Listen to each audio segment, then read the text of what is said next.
looks like the clouds are sticking around today. It actually looks like it could rain any second. And with that in mind, what's going on today? I guess in Japan, apparently they're going to be a lot more strict, I guess, with the drones. This one says, drone registration system begins in Japan. Drone owners in Japan are obliged to register their craft with the government under a revised aviation law that took effect on Monday. The registration system was introduced amid concerns over drone-related incidents and crimes. It is designed to allow the swift identification of owners or users in such cases. It's one of those sounds good on paper, but unfortunately it puts everyone in the exact same category, even if someone's flying it for fun, for example. And it says, the use of drones has been on the rise for distribution, security, and disaster rescue purposes. The revised Civil Aeronautics Act obliges owner to register all of their unmanned aerial vehicles weighing 100 grams or more. Wow, they even got more strict in terms of the weight. Flights of unregistered vehicles are banned. Violations may be punished by imprisonment of up to 1 year or a fine of up to 500,000 yen or about $3,700. The new system requires drones to carry their registration numbers. The vehicles must also be able to use radio waves to send out data on their location and speed. I guess that's an example. They're like calling everything a quote vehicle with that low of a threshold in terms of weight and stuff like that too. It says the Transport Ministry says more than 200,000 drones have been registered since it began accepting applications in December. The use of drones is believed to increase further, with Japan expected to allow Level 4 flights by the end of the year. Level 4 means the vehicle is operating outside of the user's visible range in a populated area. An official of the Ministry's Division of Unmanned Aircraft Safety stresses the need for the system, saying that risk of accidents may increase when more drones are in use. While that's true in terms of more people using something, there's more chances that there will be an accident per se, but it shouldn't be over the top. Can you imagine that? There'll be more, for example, bicycles, strollers, now they all are considered as quote vehicles, like some kind of car. It's just kind of crazy how a lot of places are being so over the top in general. Let's see what happens. And this was kind of interesting where at first I was wondering, why is the doctor here in BC, the health official, was trending online? And apparently it has to do with, I guess, this, where there was a freedom of information request in terms of, I guess, emails in regards to things like vaccines, how they were handling it and all that. And apparently when you read this report, they were fully aware that there may have been some issues, people getting, I guess, reactions and all that. But I guess regardless, if you guys remember all the news and stuff here, they pretty much just went with it. So that's kind of raising controversy. And then various, I guess, mainstream sources started posting articles about it. Like this one says, strokes, blood clots, wheelchairs, BC patients describe rare reactions to COVID vaccines. FOI documents detail health officials responding to bad reactions to COVID vaccines in early days of pandemic. As British Columbians were starting to get COVID-19 vaccinations in December 2020 and the first half of 2021, health officials were behind the scenes carefully tracking serious side effects from the shots, according to documents recently released under the Freedom of Information Act. Although the 42-page release contains few examples of severe reactions, those that were flagged sparked immediate responses from health leaders who were monitoring the millions of Canadians getting the new vaccinations.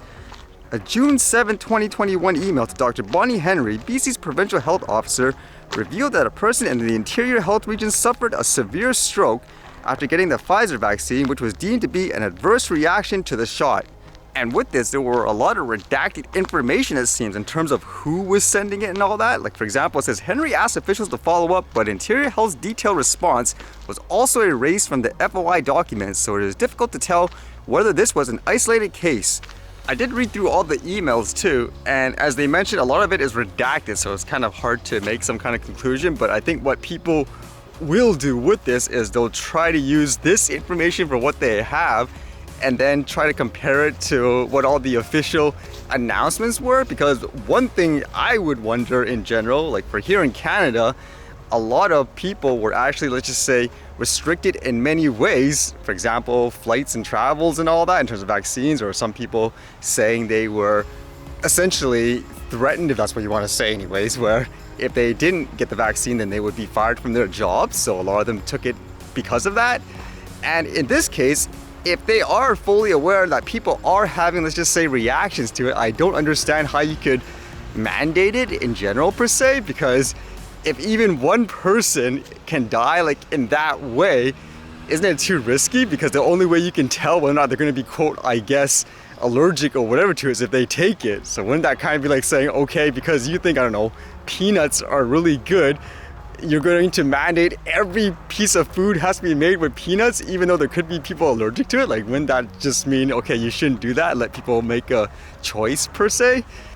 Trying to think about it too, it is kind of a sticky situation. I remember not too long ago actually, there was a story where there was someone who was the very first in Canada to receive compensation under a program because he was injured, I guess because of things like a vaccine, for example, like the one he took. And it makes me wonder, like in this case where if all this is accurate and they were fully aware of the risk and so forth, again, how could you have any type of mandate in any industry where you kind of, I guess, make people take it knowing there could be like these reported, I guess, reactions per se?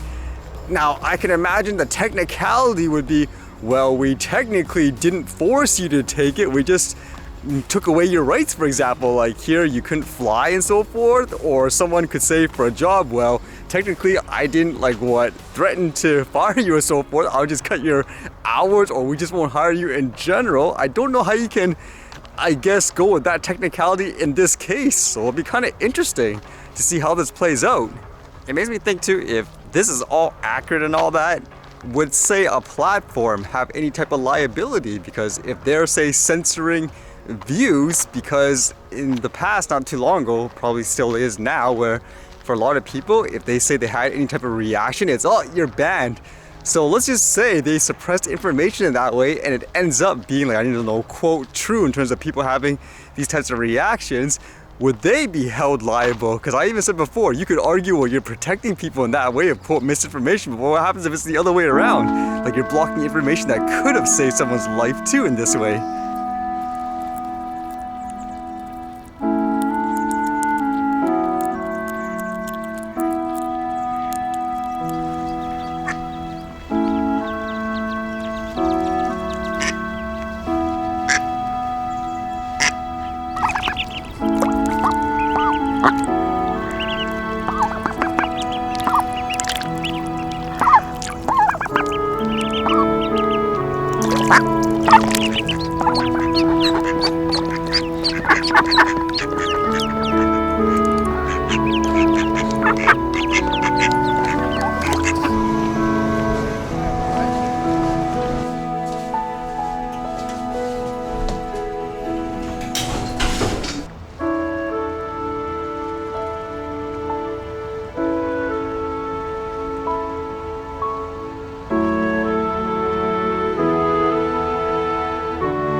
Alright, see you guys later.